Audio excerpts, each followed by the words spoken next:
I guess my bedroom is like my safe place.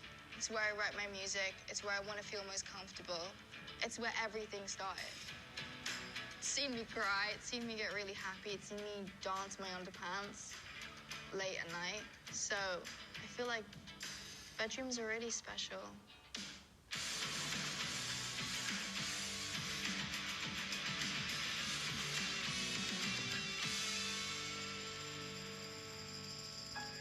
I always say beabadoobee. I don't even know how to say my name myself. I'm beabadoobee.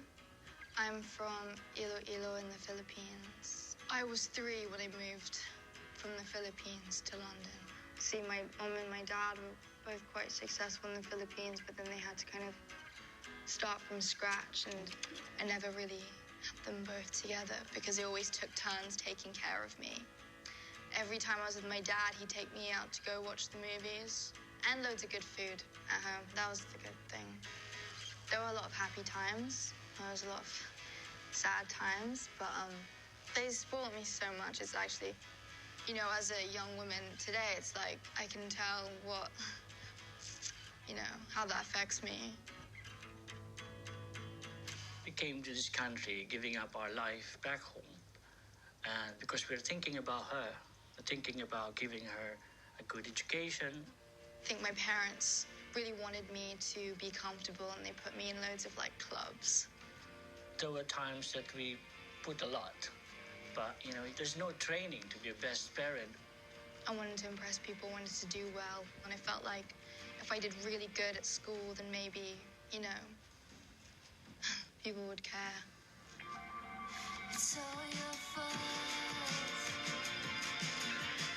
There were occasions that she will tell me things about classmates, the way they treat her, but I can see the academics, she's doing well. And then suddenly it's a turn.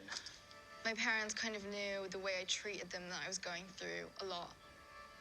I went to an all-girl Catholic school and was quite restrictive, and also at home was messy, and I was kind of trying to find something to fill a gap.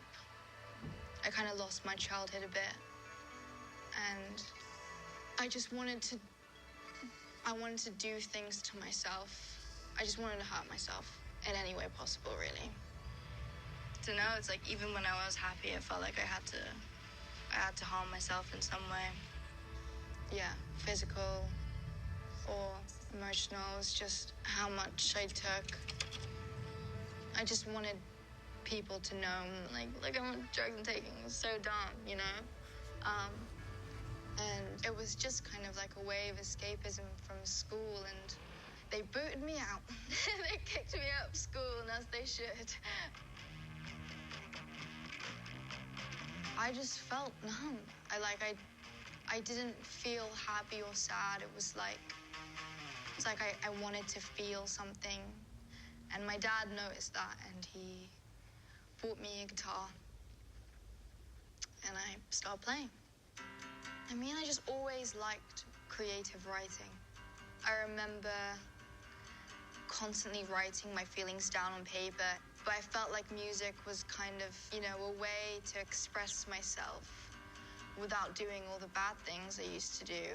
Music has definitely helped my relationships, especially with like my parents and like my boyfriend and my friends. It's made me become a healthier person. Charlie Brown tattoo. It was kind of the first introduction to it's okay to not be okay. Every time I look at it, it just reminds me that I'm okay now. Traumatic, but I feel like I had to go through all of that to help myself grow.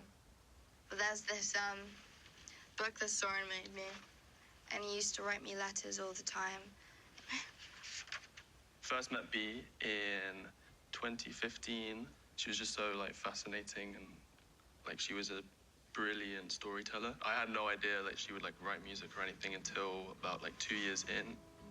The first song was Coffee, which was like she recorded at our friend's house. I'd just be doing the cover and stuff, and it was really innocent. and then it started to like become a thing. The music stuff was just gonna be a side project. And I wrote Coffee and I put it out with my friend Oscar. I'll make a cup of coffee with the right amount of sugar. How And you it was like, yeah, this is just for my friends to hear. like it? It's nothing too serious. And then I got signed.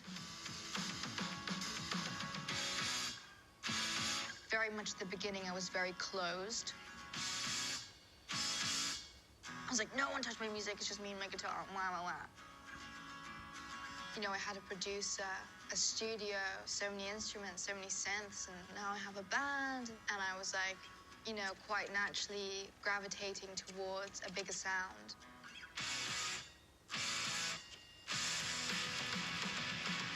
Being more open with ideas in terms of the creative process of my music.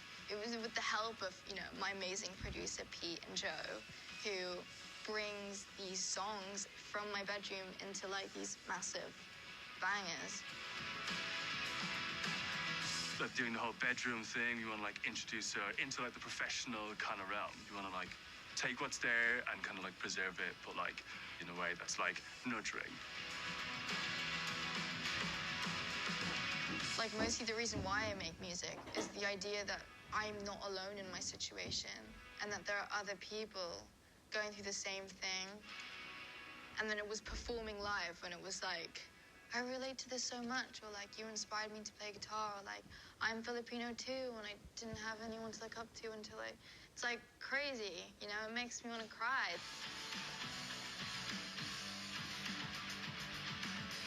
Honestly, I always have a goosebump because I still can't believe that I have a daughter in front of me, or you know, in a group or in a concert. If you're happy, if you're enjoying it, go for it. And It's okay to be loud. It's okay to be sad and to whine about it.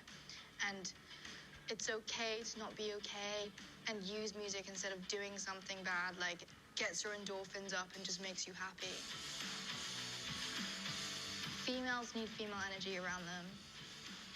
And I wanted to make an album to make girls feel empowered with my music.